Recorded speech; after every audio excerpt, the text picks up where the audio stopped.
the Song of Life, Nana Danso.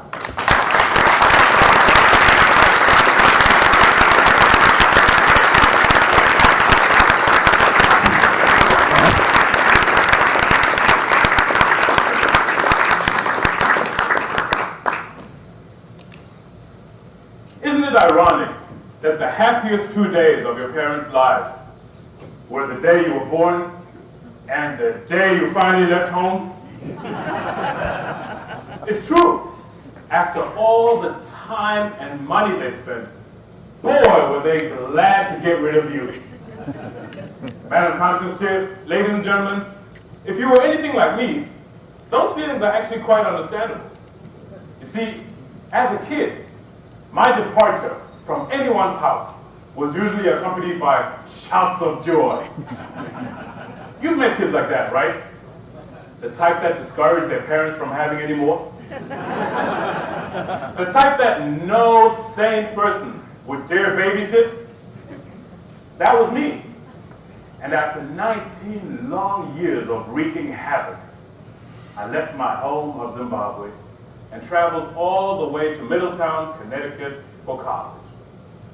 On that hot Southern African day, my mother stood at the airport departure terminal, unable to hold back her tears. She hugged me in her gentle arms and made one simple request. Son, please call home often. My dad hugged me and said, Nana boy, make us proud. As the British Airways 747 pierced the clouds to begin my 8,000-mile journey to freedom and independence, my mind became engrossed with thoughts of all my little childhood tricks. Like the time my 3-year-old brother said, Nana, I'm thirsty, and I tricked him into drinking shampoo. Or the Thanksgiving morning at my uncle's house in New York, when everyone was frantically looking for me, only to find my 4-year-old little body hiding in the oven. Years later, my mother would almost lose her mind whenever she came home unexpectedly to our loud, bumping, thumping, ground-shaking hip-hop music. The only louder sound was a screaming voice. Turn it down right now or I'll kick you out of this house. With all the gray hairs I had placed on my loving parents' heads, you would think I'd have had the decency to call them at least once in a while.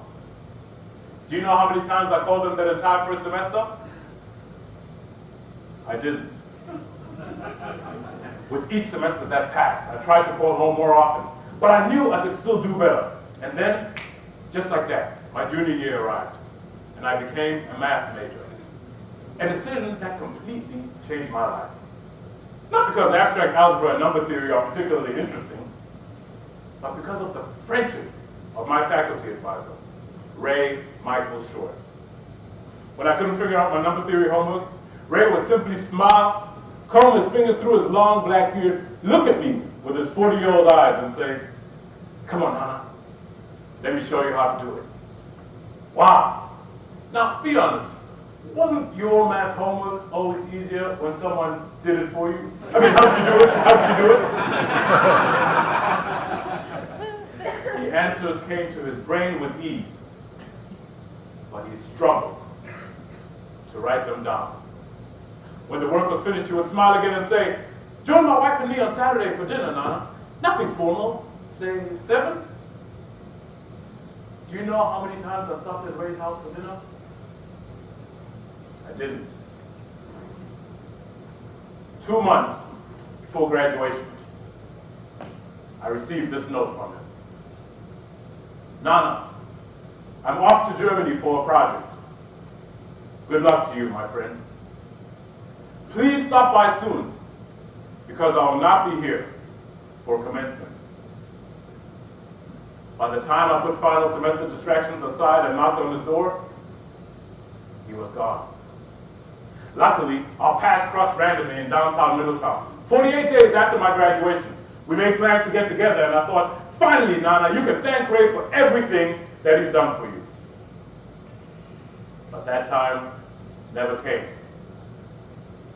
You see, Ray's hands shook because he suffered from a chronic progressive disability that had traumatized and frustrated him for years. On Sunday, July 11th, 1999, only 2 days after our brief encounter, and in the very building where he had shown me how to do my number theory homework, Ray Michael Short ended his frustration by taking his life.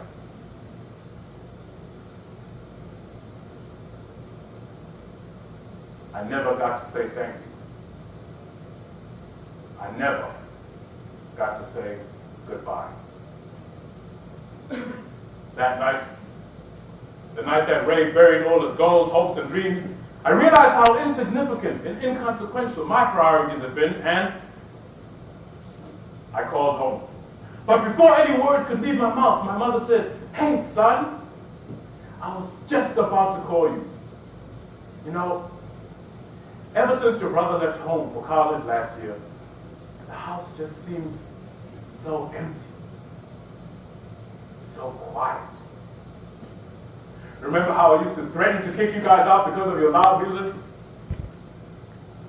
Well, now that you're actually both gone, I wish I could feel the bass. In fact, I often wish I had just let the music play." My mother's words brought tears to my eyes because I realized that her tears on the day I left home were tears of missed meals together, tears of unuttered words, tears of unsung songs. It hit me that for years I've been so deeply immersed in the song of my life, my aspirations, my joy, that the only music I'd ever listened to or sung was my own. I had forgotten that the song of life is meant to be composed with actions as simple as calling home or visiting a dear friend for the last time.